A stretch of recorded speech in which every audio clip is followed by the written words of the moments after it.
नमस्कार आप सभी को। आज का जो वीडियो है वो है ग्रहण के ऊपर। 17-18 तारीख का जो ग्रहण है वो भी चर्चा में है, राइट। और हम सभी के लिए ग्रहण का क्या इम्पैक्ट होगा इस वीडियो में हम जानने वाले हैं। पर हम सबसे पहले कुछ ऐसी चीज़ें जानेंगे कि ग्रहण जिस राशि में होता है वो राशि आप सभी की पत्रिका में जहाँ भी है उससे संबंधित ग्रहण के क्या इफ़ेक्ट्स आने वाले हैं। इट डजेंट मैटर कि वो ग्रहण हमें दिखाई देता है या नहीं दिखाई देता है, क्योंकि पृथ्वी पे ग्रहण का इम्पैक्ट हर जीव जंतु पर होता ही होता है। किसी न किसी प्रकार से सटल फॉर्म में उसका इम्पैक्ट होता ही होता है। मैं वो सारी इन्फॉर्मेशन रिपीट नहीं करूँगी जो आप सभी के लिए बहुत इजीली अवेलेबल है गूगल पे, या फिर कि फॉर एग्ज़ाम्पल जैसे प्रेग्नेंट स्त्रियाँ जो हैं वो ग्रहण को ना देखें या उस समय पे कोई कार्य ना करें या बाहर ना जाएं। ये सारी चीज़ें जो टिपिकल जो शास्त्र प्रमाणी जो इन्फॉर्मेशन है वो ऑलरेडी आपके सामने बहुत सारे वीडियोस में आ चुकी होगी। तो आप गूगल भी करते हैं, बड़े बुजुर्गों से भी पूछते हैं, तो 1 घंटे 2 घंटे को फॉलो करने के लिए कोई हानि नहीं है, राइट। कर लीजिएगा। तो मैं उसके ऊपर बात नहीं करने वाली हूँ। अब देखिए कि भारत में ये इक्लिप्स कब दिखने वाला है ना। तो इक्लिप्स दिखने वाला मतलब भारत में इसका इम्पैक्ट नहीं है, परंतु जिस टाइम जोन में दिखने वाला है, आप जहाँ से भी ये वीडियो देख रहे हैं अपने टाइम जोन के हिसाब से उसे कैलकुलेट कर लीजिएगा, उसे इम्प्लीमेंट कर लीजिएगा। मैं अगर पूना के हिसाब से देखूं तो ये जो ग्रहण का सबसे फर्स्ट कॉन्टैक्ट है ये सुबह 6:12 कौन से दिन 18 को दिखाई देता है, राइट। अब ये ग्रहण जो है लगभग 1 घंटे के आसपास चलने वाला है, मतलब ऐसा समझिए कि 7:44 तक ये चलेगा।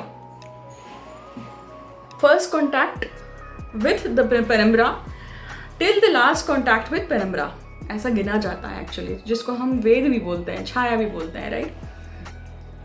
तो ऐसा समझिए कि जो 57 मिनट का ग्रहण काल है, फिर भी उसके आगे पीछे का जो समय होता है वो भी बहुत इम्पॉर्टेंट होता है।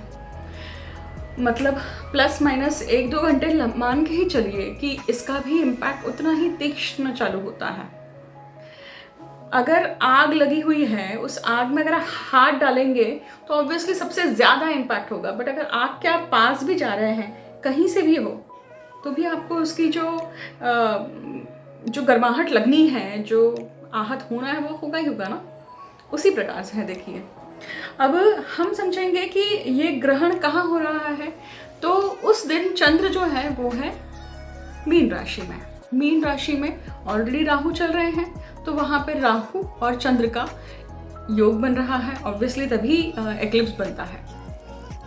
अब आपकी पत्रिका में ये मीन राशि कहाँ है, सबसे पहले तो उसको सर्कल कर लीजिए। एक पेज पे अपनी लग्न कुंडली बना लीजिए। लग्न कुंडली बनाने के बाद में जहाँ पे भी 12 साइन लिखा हुआ है उसको राउंड कर दीजिए। 12 नंबर लिखा हुआ है उसे राउंड कर दीजिए। फिर साइड में आपने ये लिख लिया कि कौन से भाव में है, क्योंकि first, second, third, fourth, fifth, sixth ऐसे करते हुए सारे 12 भाव आ जाते हैं। अगर ये इतना बेसिक भी आपको पता है तो आपको ये समझ में आ जाएगा कि आपके कौन से भाव में मीन राशि पड़ रही है। अब देखिए, यहाँ पे मीन राशि में जो ये ग्रहण हो रहा है इसका इम्पैक्ट बहुत गहरा है, क्योंकि त्रिक भाव, काल पुरुष कुंडली के त्रिक भाव में 6, 8 और 12 भाव जो है, मतलब 6वीं राशि वर्गो कन्या, 8वीं राशि मतलब स्कॉर्पियो वृश्चिक राशि, और 12वीं राशि मतलब मीन राशि या फिर पाइसेस। इन 3 राशियों में जब भी कोई भी ग्रहण होता है तो ये बहुत ज़्यादा इम्पैक्टफुल क्यों होता है, क्योंकि कालपुरुष कुंडली के हिसाब से, एस्ट्रोनॉमिकली नहीं, एस्ट्रोलॉजिकली इसका इम्पैक्ट आपके ऋण पर है, आपके प्रारब्ध पर ज़्यादा है, राइट। आप क्योंकि देखिए व्यय स्थान क्या है, 12वीं राशि क्या दिखाती है। 12वीं राशि एक तो अंतिम राशि है, ज़ोडिएक सर्कल का, ज़ोडिएक बेल्ट का सबसे अंतिम राशि है। और यहाँ पे 12वीं राशि में कौन से नक्षत्र में हो रहा है, तो पूर्व भाद्रपदा नक्षत्र में ये ग्रहण हो रहा है। तो जिनका भी जन्म नक्षत्र पूर्व भाद्रपदा है, लग्न नक्षत्र पूर्व भाद्रपदा है, या कोई भी ग्रह जो पूर्व भाद्रपदा में है और आत्मकारक ग्रह है वो, राइट, उनके लिए ये ग्रहण और भी सबसे ज्यादा क्या होने वाला है, इम्पैक्टफुल होने वाला है, राइट। आपकी कुंडली में जो भी ग्रह पूर्व भाद्रपदा में पड़ रहे हैं वो भी ग्रह इम्पैक्टफुल रहने वाले हैं। अगले 40 दिनों तक उसका इम्पैक्ट आपको लगभग दिखाई ही देगा। उसके बाद में ये चीज समझिए कि ग्रह वाइज कौन से ग्रह आ गए यहां पर। अब देखिए, मीन राशि का स्वामी गुरु है, चंद्र, राहु, राइट। इन 3 ग्रहों की अगर दशा, महादशा, अंतरदशा चल रही है, कोई भी प्रकार की दशा चल रही है, तो भी आपके लिए इम्पैक्टफुल रहेगा। उसका इफेक्ट आपको सबसे ज्यादा मिलेगा। जैसे गुरु में चंद्र चल रहा है, चंद्र में गुरु, राहु में गुरु, राहु में चंद्र, गुरु में चंद्र, तो आपको इसका इम्पैक्ट ज्यादा मिलेगा। राशि कौन सी आ गई देखिए। अब यहाँ पे मीन राशि है, गुरु की दोनों राशि आ जाएगी, मतलब जिनकी भी धनु राशि है या पाइसेस है, मीन राशि है, जिनकी भी कर्क राशि है, और जिनका देखिए चंद्र का कोई भी नक्षत्र है, राहु का कोई भी नक्षत्र है, मतलब चंद्र का नक्षत्र कौन सा हुआ, रोहिणी, हस्त और श्रवण। तो ये 3 नक्षत्र प्लस राहु के कौन से हुए, तो आद्रा, स्वाति और शतभिषा। गुरु के 3 नक्षत्र कौन से हुए, पूर्व भाद्रपदा जो नक्षत्र है वो खुद गुरु का है, फिर हुआ पुनर्वसु और हुआ विशाखा। मतलब इन 9 नक्षत्रों को लेकर भी इम्पैक्ट होने वाला है। ये सारी चीज़ें आपने एक जगह पे नोटिस कर ली तो आपको ध्यान में आएगा कि आपके इर्द गिर्द, आपके फैमिली मेम्बर्स में, आपके फ्रेंड सर्कल में, जहाँ पे भी जिनका भी ये नक्षत्र है, जन्म नक्षत्र है, लग्न नक्षत्र है, उनके ऊपर आपको इम्पैक्ट होते हुए दिखाई देगा। क्या इम्पैक्ट होने वाला है, हम कुछ मिनटों में बात करने ही वाले हैं।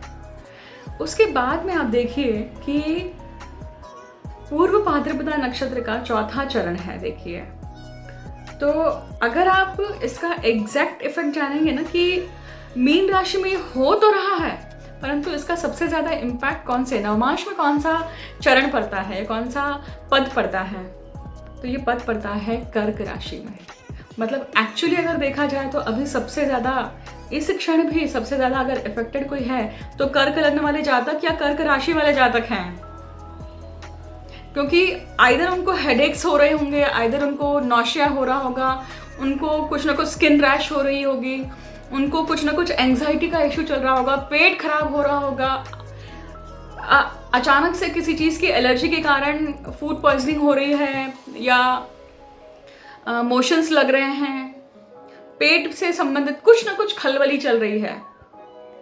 अगर ये आप सबके साथ में हो रहा है, जिसके भी साथ में हो रहा है, please right it down in the video section. Okay, आप सभी के एक्सपीरियंस जब मैं सुनती हूँ तो प्रैक्टिकली शास्त्रों में लिखी गई सब चीज़ें किस प्रकार से काम कर रही हैं वो देखने में बहुत आनंद आता है।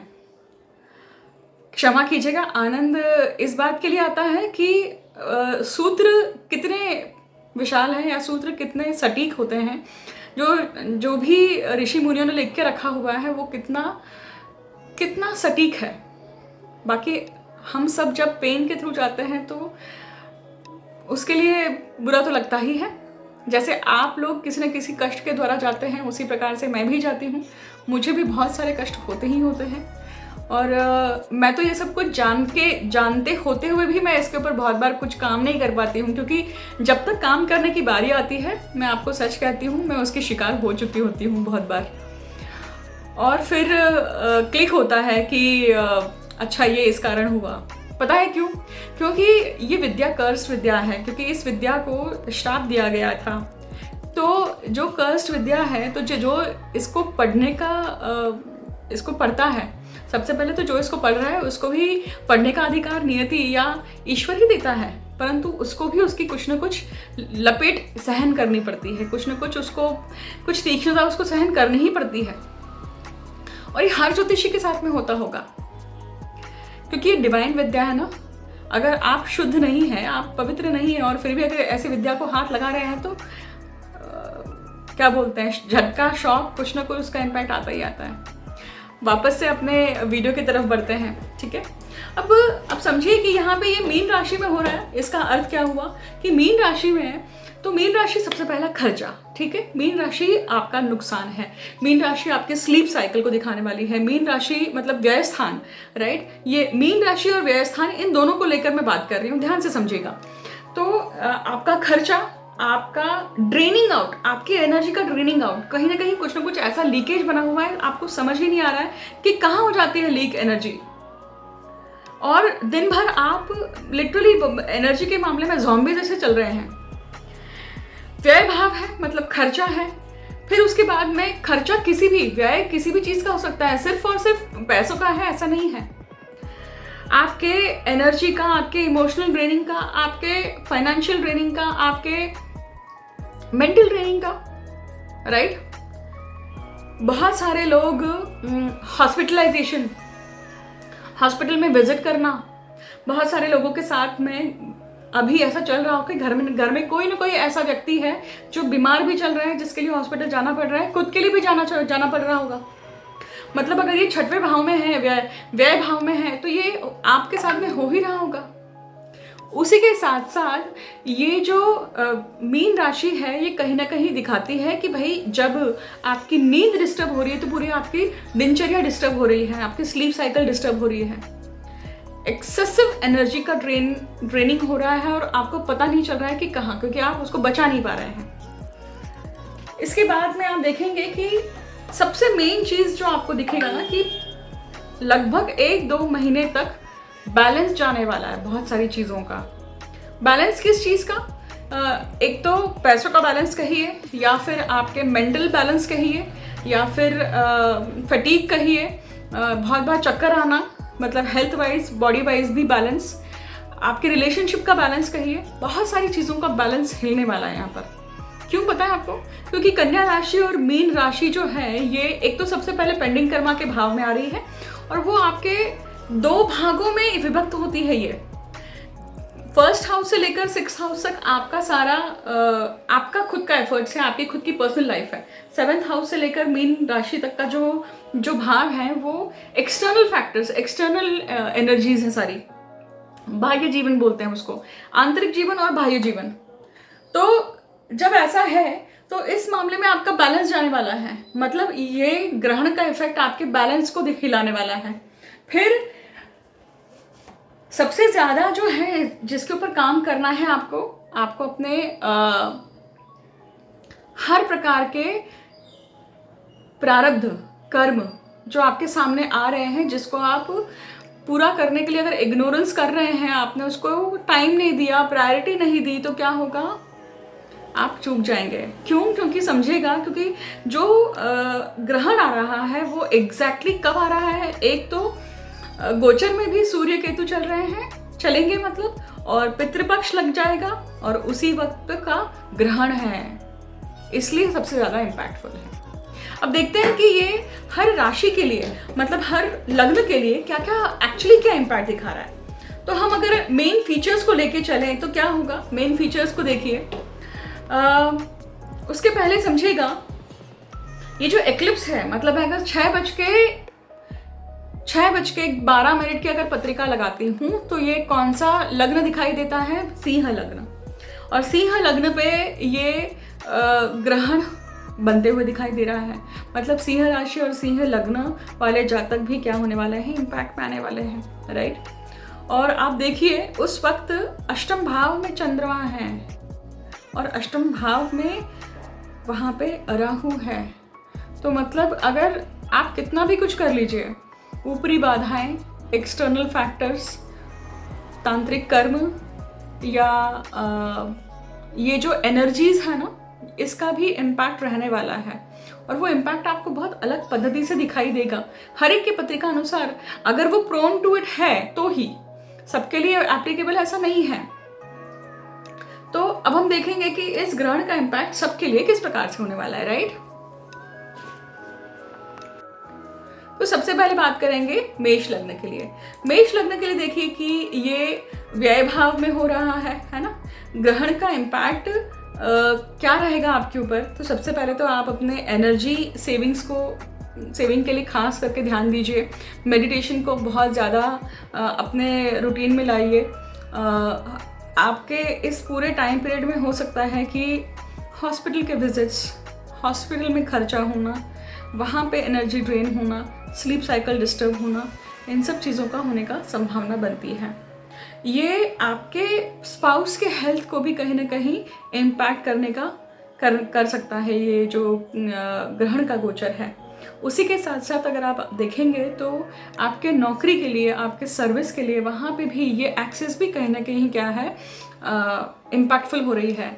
ये वो टाइम पीरियड है एक्चुअली मेष लग्न के जातकों के लिए कि ये पूरा जो लगभग 40 दिनों का टाइम पीरियड जाएगा ना ग्रहण के दिन से, ये आपको चांस भी देने वाला है कि आप अपने पितरों के लिए कुछ ना कुछ कर्म करें, या आप अपने प्रारब्ध को पूर्ण करने के लिए आपके पास चल के अपॉर्चुनिटी आएगी, उसे गवाइएगा नहीं। अगर वो समझना चाहते हैं तो आपको किसी अच्छे ज्योतिषी से वो 6-12 की एक्सिस आपको समझनी होगी, अगर वहां पे कोई ग्रह है तो, राइट। वृषभ लग्न के लिए देखिए ये गोचर कहाँ हो रहा है, ये उनके लाभ भाव में हो रहा है। लाभ भाव में जब यहाँ ग्रहण का इम्पैक्ट हम कैसे देखेंगे कि ये ग्रहण का इम्पैक्ट आपके लाभ पे है, राइट।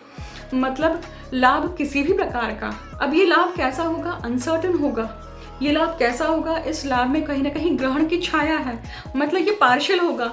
इस लाभ में आपको और क्या मिलेगा कि लाभ भाव कॉन्टैक्ट सर्कल, आपके फ्रेंड सर्कल, आपके स्पाउस एंड फैमिली का है, और वहाँ पे जो ग्रहण बनता है उसका इम्पैक्ट इस तरह से है कि कहीं ना कहीं एक अजीब सी घटनाक्रम भी हो सकती है आपके स्पाउस एंड फैमिली में, आपके फ्रेंड सर्कल में, और उसके लिए आप कुछ खास कर नहीं पाएंगे। पर अगर आपसे सामने वाला या ऐसे कोई भी व्यक्ति फ्रेंड सर्कल में, आपके स्पाउस एंड फैमिली में अगर आपसे कोई भी ऐसे मदद मांगते हैं तो क्या करना है आपको वो मदद देनी है। क्योंकि अगर आपने वहाँ पे बिन अनकंडीशनली मदद दे दी, ना ये सोचते हुए कि यहाँ पे पैसों की मदद कर दी और वो मिलेगा कि नहीं मिलेगा, तो आप कहीं ना कहीं पिछला जो बकाया है वो पूरा करते हैं, याद रखिएगा। उसके बाद में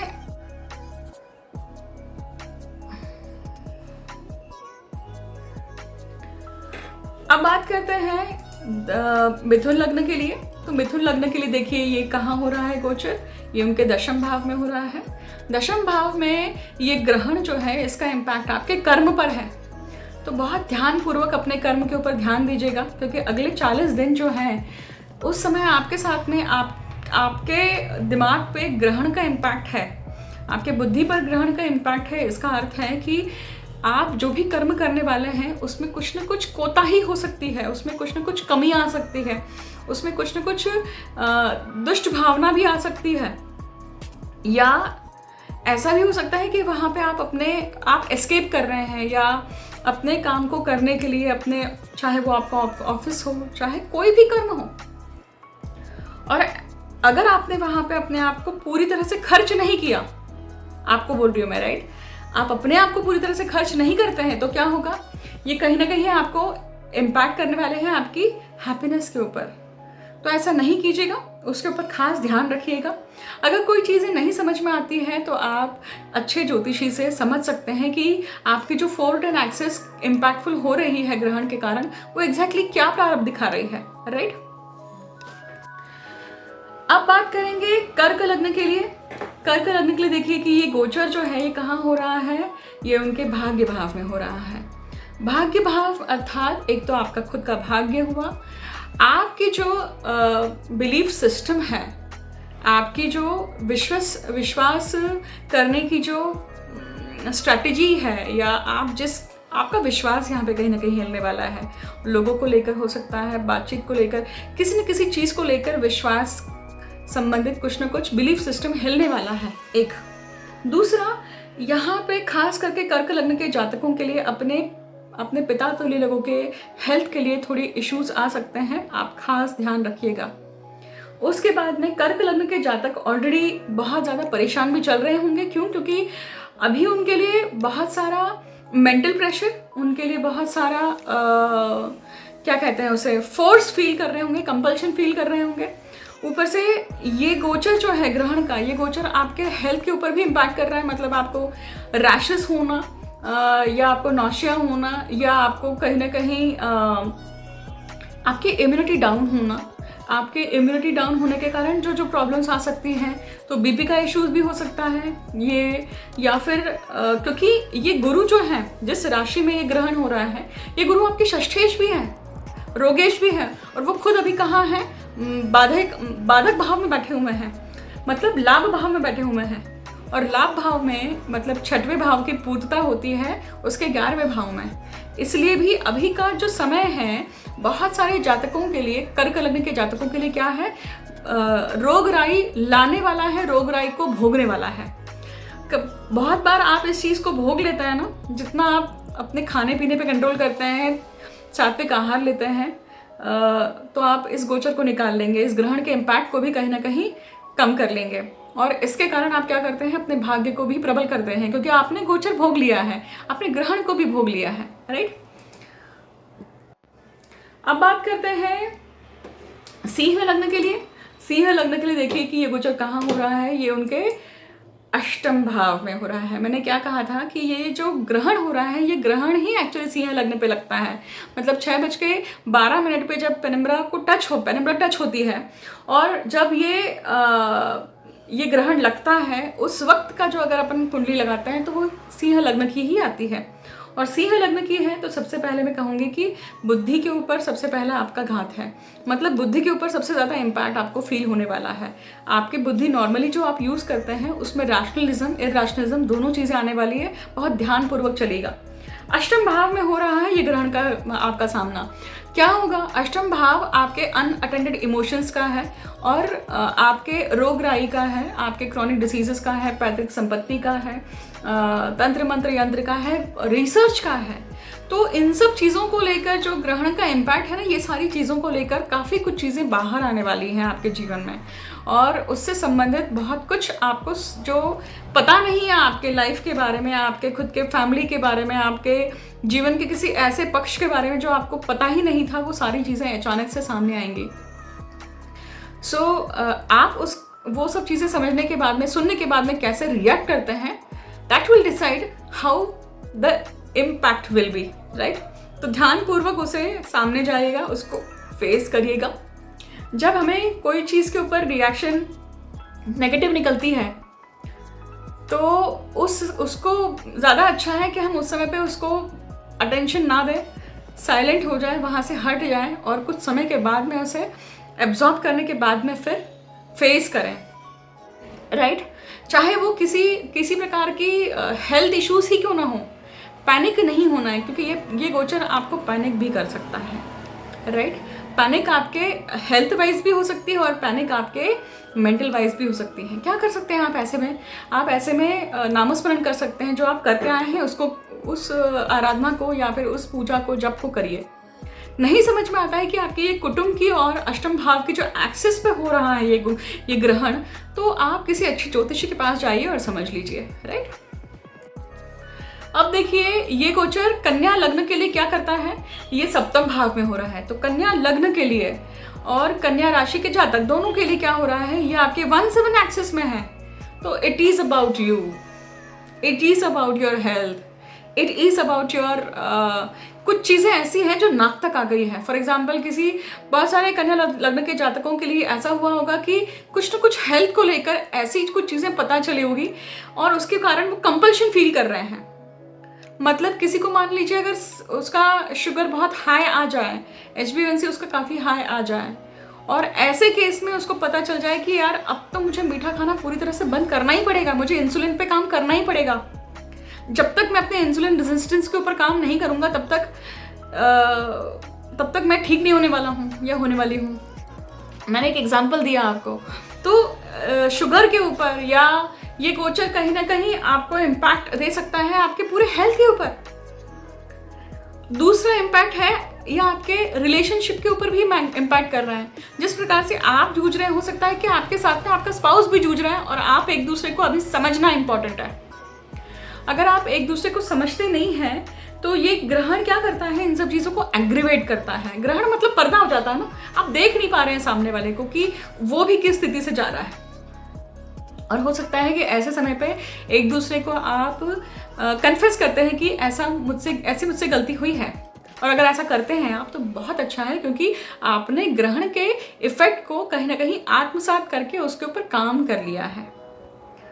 तो बहुत ध्यानपूर्वक नोटिस करिए कि आपके साथ में चीजें क्या हो रही हैं, ऑब्जर्व करिए। रिएक्शन, झट से रिएक्शन देने से अच्छा है कि नोटिस करिए और फिर उसके ऊपर रिएक्शन दीजिए, राइट।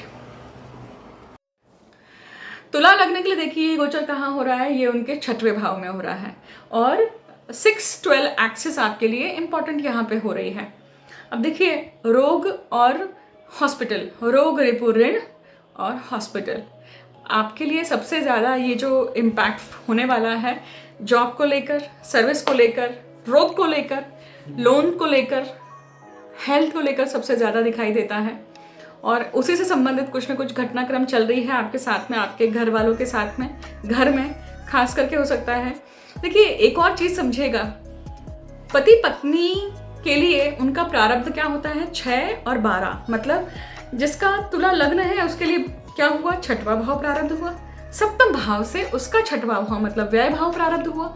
ये एक्सेस आपके लिए बहुत ज़्यादा इंपॉर्टेंट रूप से काम करेगी, आप दोनों के एक दूसरे के प्रारब्ध को समझने के लिए। अगर आप वो चीज़ नहीं समझ पाते हैं तो किसी अच्छे ज्योतिषी के पास जाइए, उस प्रारब्ध को समझिए, उस पेंडिंग कर्म को समझिए जो इस ग्रहण काल में आपके सामने आने वाला है, और उसे पूरा करिए। रोगों से संबंधित अगर आप देखेंगे तो ये दोनों के लिए कहीं ना कहीं क्या हो रहा है, ये रोग प्रारब्ध के रूप में कुछ न कुछ हिट होने वाले हैं। ग्रहण काल में बहुत बार कुछ न कुछ घटनाक्रम जो है वो और भी होती है, हमारे समझ के परे भी होती है और नेगेटिव भी हो सकती है। नहीं समझ में आ रहा तो आप जाइए, अपनी इस एक्सेस को किसी अच्छे ज्योतिषी से समझिए कि कौन सा ऐसा कर्म है। रही बात आपके जॉब के, आपके सर्विस के, इन सब चीज़ों को लेकर जो है वहाँ पर भी उथल पुथल है, तो 1-1.5 महीना क्या करना है, शांति से जाना है, कोई डिसीजन मेकिंग नहीं करनी है, कुछ भी नया काम नहीं करना है। ऐसे में जो पुश आ रहा है उसे सेल थ्रू करिए, दैट्स इट। वृश्चिक लग्न के लिए देखिए ये गोचर कहाँ हो रहा है, ये उनके 5-11 एक्सेस में हो रहा है। आपकी बुद्धि और उससे मिलने वाला लाभ यहाँ पे, मतलब बुद्धि के स्थान में जब ग्रहण हो तो समझ लीजिएगा कि वृश्चिक लग्न के जातक जो हैं वो बहुत सतर्क हो जाएं। क्यों? क्योंकि ग्रहण आपका इम्पैक्ट आपकी बुद्धि पे करने वाला है। आपको अभी बुद्धि के ऊपर किस प्रकार से इसका इम्पैक्ट आएगा, आप ऐसी चीज़ों को चयन करेंगे, ऐसी चीज़ों को करने जाएंगे जिसके कारण आपको आगे चल के नुकसान हो सकता है। गलत प्रकार का कार्य आकर्षण होना, गलत प्रकार की चीज़ों में फंस जाना, गलत प्रकार के निर्णय लेना, फोर्सफुली कोई चीज़ फील होना, उसके ऊपर काम कर देना, ये भी हो सकता है। और उसके कारण आपको क्या हो रहा है, कष्ट होगा, उससे आपको लाभ नहीं मिलने वाला है। और जो लाभ मिलेगा वो क्या होगा, हानिपूर्वक लाभ होगा, या वो लाभ आपको नहीं, आपके घर वालों में किसी को परेशान करने वाला होगा। आपको फिर बाद में समझ में आएगा कि यार ये मैंने चीज़ कर दी और इसका इम्पैक्ट मेरे बच्चे पे या मेरे पति पे या मेरे पत्नी पे हुआ या घर में किसी और को हुआ। मतलब जो आप कर रहे हैं उसका इम्पैक्ट कहीं और होने वाला है। इन शॉर्ट इस तरह का ये ग्रहण का गोचर है।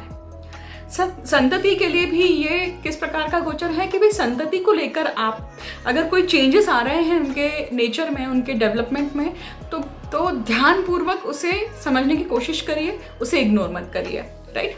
ये गोचर जो है आपके बच्चों में भी कुछ ना कुछ बहुत चेंज आपको दिखाने वाला है, क्योंकि आपके पंचम भाव में ये ग्रहण का गोचर हो रहा है, इसलिए तो उसे ध्यानपूर्वक समझना बहुत आवश्यक है। याद रखिएगा, नई अपॉर्चुनिटीज मिलेंगी, परंतु वो फ्रूटफुल कब होने वाली है, लगभग ग्रहण से 40 दिनों के बाद में वो सारी चीज़ें शुरू होने वाली है या उसका इम्पैक्ट आएगा। और तब तक तो आप देखिए कि गुरु भी वक्री अवस्था में जा चुके होंगे, और जिनके ऑलरेडी वक्री अवस्था के गुरु हैं उनके लिए उसी समय पर उनको इम्पैक्ट मिलेगा, है ना। धनु लग्न के लिए देखिए गोचर हो रहा है उनके 4थे और 10वें, मतलब 4-10 एक्सेस में ये इम्पैक्ट है। खुशी और कर्म, सुख और कर्म, कर्म से मिलता है सुख या फिर दुख।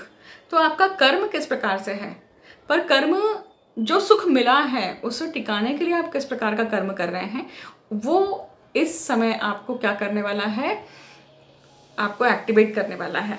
पराशर ऋषि कहते हैं कि चौथे भाव का जो राहु है, क्योंकि राहु आपके चौथे भाव में चल रहा है, तो आपके ना किसी न किसी गत जन्म के नाग योनि के संस्कार एक्टिवेट हुए होंगे, अगर आपकी पत्रिका में ऑलरेडी जन्म पत्रिका में चौथे भाव के राहु शनि है तो, राइट। इसे अगर डिटेल में आपको समझना है तो आपको मेरे पास में पत्रिका दिखाने के लिए आना पड़ेगा और समझना पड़ेगा कि ये एग्जैक्टली कौन सा प्रकार का कर्म है, प्रारब्ध क्या है, कौन सी चीज़ें कर्म के रूप में पूरी करनी है। क्योंकि जब आप पितृदोष या आपके ग्रहण काल ऐसे जब योग बनते हैं ना, तभी आपके ये प्रारब्ध सामने खड़े होते हैं, उसे पूरा करना होता है। करना क्या है ना, वो इंडिविजुअल कस्टमाइज चीज़ होती है क्योंकि हर एक का कर्म बंधन अलग है ना, हर एक का कर्म बंधन अलग है और उसके कर्म बंधन के जो संहार है, मतलब उसके सही जो भी उपाय हैं वो भी इंडिविजुअल होंगे। जो एक को लागू हो रहा है वो दूसरे को नहीं होगा। और याद रखिएगा, जब आप उपाय करते हैं तो एक तरह से आप अगर चीज़ों को दबा रहे हैं, दूसरी तरफ से निकलते हैं, तो वो ध्यान पूर्वक करना पड़ेगा। उसके बाद में ये चौथे भाव में है ग्रहण, तो कहीं ना कहीं माता को लेकर कहीं ना कहीं प्रॉब्लमेटिक हो सकता है। ध्यानपूर्वक अपने माता के हेल्थ का ध्यान रखिएगा। आप अपने चेस्ट, कार्डियक, आप अपने फेफड़े, साइनस या इन्फेक्शन, इन सब चीज़ों को बिल्कुल भी नज़रअंदाज मत करिएगा। कि थोड़ी भी चीज़ें अगर आपको लग रही हैं कि ये प्रॉब्लमेटिक हैं, तुरंत उसके ऊपर एक्शन लेके काम कर लीजिएगा, राइट। अगर मकर लग्न की बात करें तो देखिए, ये गोचर उनके पराक्रम में और भाग्य में हो रहा है। तो जैसा आपका पराक्रम है उसी प्रकार से आपका भाग्य आएगा। तो पराक्रम अगर यहाँ पे ग्रहण दोष से क्या होगा, पीड़ित हो जाए, तो भाग्य भी पीड़ित अवस्था में ही रहेगा, याद रखिएगा। बहुत बार ऑपोजिट भी होता है कि आपने गलती से, आप जाने अनजाने में आपसे कोई चीज़ें हो जाती हैं और उससे आपका भाग्य प्रफुल्लित भी हो जाता है। बट वो डिपेंड करता है कि भाई आपके पत्रिका में योग कैसे है, आपके पत्रिका में पराक्रम और भाग्य भाव कैसा है। पराक्रम में जब ये चंद्र राहु का योग बनता है तो आपके सिबलिंग्स को लेकर कहीं ना कहीं कुछ प्रॉब्लम्स हो सकती हैं। आप लोगों के कॉन्वर्सेशन में, आपके रिलेशनशिप में कुछ ना कुछ इश्यूज आ सकते हैं। ये ग्रहण का गोचर ना आपको रात को सबसे ज़्यादा क्या करेगा, इम्पैक्ट करेगा। इम्पैक्ट करेगा मतलब गलतियां जो होंगी वो रात को ज़्यादा होंगी, रात्रि के समय में ज़्यादा आप प्रेरित होंगे, उस तरफ आपका ध्यान ज़्यादा जाएगा। तो यंग जनरेशन के लिए, जैसे खास करके जब आप यंग जनरेशन रात के समय पे मोबाइल पे, गैजेट्स पे रहती है और उसी समय पे किसी न किसी प्रकार से किसी वर्चुअल कॉन्वर्सेशन में, व्हाट्सएप चैटिंग में या इन सब चीज़ों में बहुत संलग्न रहती है और उसमें बहुत सारी गलतियां हो जाती हैं। और ऐसी गलतियां जब आप करते हैं तो आप यहाँ पे ट्रैप में आते हैं, क्योंकि ये मीन राशि है और मीन राशि जेल, ट्रैप को दिखाती है। और अभी ग्रहण है और ग्रहण दोष जब ये इम्पैक्ट में आएगा, इम्पैक्ट करेगा, तो इस प्रकार से आपको इम्पैक्ट कर सकता है। सिंपल है, नियम बना लीजिए कि रात के समय पे नहीं करनी है, नहीं देखनी है चीज़ें, गैजेट्स को बहुत दूर रख देना है। Try to indulge yourself in books, TV देख लीजिए, किताब पढ़ लीजिए या फिर जल्दी सोने चले जाइए। सबसे अच्छी बात है, रात को हल्दी का दूध पीजिए, राइट, उसमें थोड़ा सा जायफल डाल दीजिए, जल्दी नींद आ जाएगी। वो भी आपको क्या करेगा, इन सब चीज़ों से बचाएगा। अब इसी प्रकार से हम देखें कि आपके पास पड़ोसी जो हैं उससे भी आपको कहीं ना कुछ क्लूज मिलने वाले हैं। आपके काम से संबंधित कुछ, आपको करियर से संबंधित कुछ ना कुछ आइडियाज़, क्लूज मिलने वाले हैं। या फिर कोई अचानक से ऐसा व्यक्ति आएगा जो पहले जो 10 साल 15 साल आपके कॉलेज लाइफ का या फिर आपके स्कूल लाइफ का, अचानक से ऐसा व्यक्ति सामने आएगा और कुछ समय के लिए कुछ ना कुछ घटनाक्रम होंगी। अब वो क्या होंगी वो तो आपको अपनी पत्रिका दिखाने के बाद में, आपकी 3-11-3-9 एक्सेस जो है उसे समझने के बाद में ही आप समझ पाएंगे। कुंभ लग्न के लिए देखिए, ये जो ग्रहण है ये कहाँ हो रहा है, उनके कुटुंब भाव में। कुटुंब भाव में ग्रहण का जब समय आता है, ग्रहण काल होता है, तो सबसे पहले तो कुटुंब में किसी व्यक्ति का अगर ये पत्रिका कुटुंब भाव को लेकर पीड़ित है तो, है ना, कुटुंब भाव में ही आपके कोई पाप योग है, शाप है, या पिशाच योग है, चांडाल योग है, या खड़ाष्ट योग है आपके अष्टम भाव में, शनि मंगल की युति है, शनि राहु, शनि केतु, गुरु राहु, गुरु केतु, इस प्रकार से अगर आपके 2-8 एक्सिस में है तो क्या होगा, ये जो गोचर है ये आपके घर में किसी न किसी घात को दर्शाता है। अब वो घात है कैसा है, किस लेवल का है, उसकी इंटेंसिटी क्या है, उसे समझने के लिए आपको ज्योतिषी के पास जाके पत्रिका दिखवानी पड़ेगी। ये गोचर दिखा रहा है सिर्फ। इसी के साथ साथ और भी क्या कि कहीं ना कहीं दांतों के इशू होना, कहीं ना कहीं चेहरे के इशू होना, कहीं ना कहीं थायराइड का इशू होना, विशुद्ध चक्र का में प्रॉब्लम होना, वाणी में प्रॉब्लम होना, वाणी में कुछ ना कुछ खराबी आना, आपके स्पीकिंग स्किल्स में कुछ ना कुछ प्रॉब्लम होना, आपके गुस्सा होना, इन सब चीज़ों के कारण क्या हो सकता है कि आप चपेट में आके वो चीज़ बोल जा रहे हैं। May be you don't mean it, but वो चीज़ हो रही है। क्यों हो रही है, किस लिए हो रही है, उसे समझने के लिए आपको पत्रिका दिखवानी पड़ेगी, राइट। और ये गोचर जो है ये हेल्थ के रूप में आपको कहीं ना कहीं इन्फेक्शन, थ्रोट इन्फेक्शन या थायराइड के प्रॉब्लम्स को भी दे सकता है, बढ़ा सकता है। इस समय पे इन सब चीज़ों को अग्रेसिवली रिएक्ट हो सकता है। शरीर में जो लसात्मक इंद्रियां होती हैं, जो ग्लैंड्स हैं, वो इस समय पे बहुत इफेक्ट में आती हैं, राइट। अंतिम लग्न, मीन लग्न की बात कर रहे हैं। मीन लग्न के लिए देखिए कि ये गोचर कहाँ हो रहा है, ये उनके लग्न और उनके सप्तम भाव में हो रहा है। जैसे कन्या लग्न के लिए मैंने जो चीज़ें बताई वही सेम चीज़ आपके लिए भी लागू होती है, बट आपके केस में स्पाउस के ऊपर ज़्यादा लागू होती है कि स्पाउस के हेल्थ से संबंधित, आपके रिलेशनशिप के संबंधित, आपकी हो सकता है कि आप जो अगर कोई रिलेशनशिप के इशू से जा रहे हैं, सेपरेशन, डाइवोर्स, से कहीं ना कहीं जो अनसॉल्व चीज़ें हैं, ये सब चीज़ों के थ्रू अगर जा रहे हैं तो ये पीरियड, ग्रहण का काल है, इन सब चीज़ों को और बढ़ाएगा। वो डिपेंड भी करता है कि आपका 1-7 एक्सिस कैसे इम्पैक्टफुल है, मतलब आपके 1-7 एक्सिस में कौन से ग्रह हैं। उसे समझने के लिए आपको किसी न किसी ज्योतिषी के पास जाके सही प्रकार से पत्रिका समझनी पड़ेगी कि ये ग्रहण का इफेक्ट किस प्रकार से आने वाला है, राइट। क्योंकि ये लगभग 40 दिन चलेगा। हेल्थ को लेकर, अपने हेल्थ को लेकर बहुत सजग हो जाइए। आपको स्किन का रैश होना, आपका हॉस्पिटलाइजेशन, आपके ब्लड टेस्ट, आपके न्यूट्रिशनल डेफिशिएंसीज, आप में जो आँखों की इश्यूज़ हैं, या फिर कहीं ना कहीं आपका साइनस का प्रॉब्लम, या आपके पैरों का दर्द, या बॉडी में जो भी ग्लैंड्स हैं उससे संबंधित कुछ प्रॉब्लम, ये सारी चीज़ें दिखाई देती है। देखिए, इसमें हो सकता है कि कहीं ना कहीं कुछ प्रॉब्लम आए, बट ये गोचर है। आपकी पत्रिका में क्या योग बन रहे हैं उसे समझने के लिए तो आपको किसी ज्योतिषी के पास जाना ही होगा। अगर थोड़ा भी आपको प्रॉब्लम लग रही है तो आप वहाँ पे सलाह ज़रूर लीजिए। ये गोचर आपको पितरों के प्रति कर्म करने के लिए भी प्रेरित करता है। ग्रहण का काल जो है, ये काल बताता है कि अपने एंसेस्टर जो हैं उनके लिए कुछ चीज़ें करना, उनके लिए कुछ ना कुछ ग्रैटिट्यूड व्यक्त करना बहुत ज़रूरी है, राइट। वो भी ज़रूर करिए। तो ग्रहण का गोचर हमने सभी लग्न राशियों के लिए समझ लिया। अब आप रेमेडी क्या कर सकते हैं? तो रेमेडी आप सबसे पहले तो ये करें कि जब ग्रहण काल है तब ऐसा कहा जाता है कि ग्रहण काल में जो भी आप जप, आराधना जो भी करते हैं, एक माला जपने के लिए एक माला का जो फल होता है उसका 10 टाइम्स मिलता है।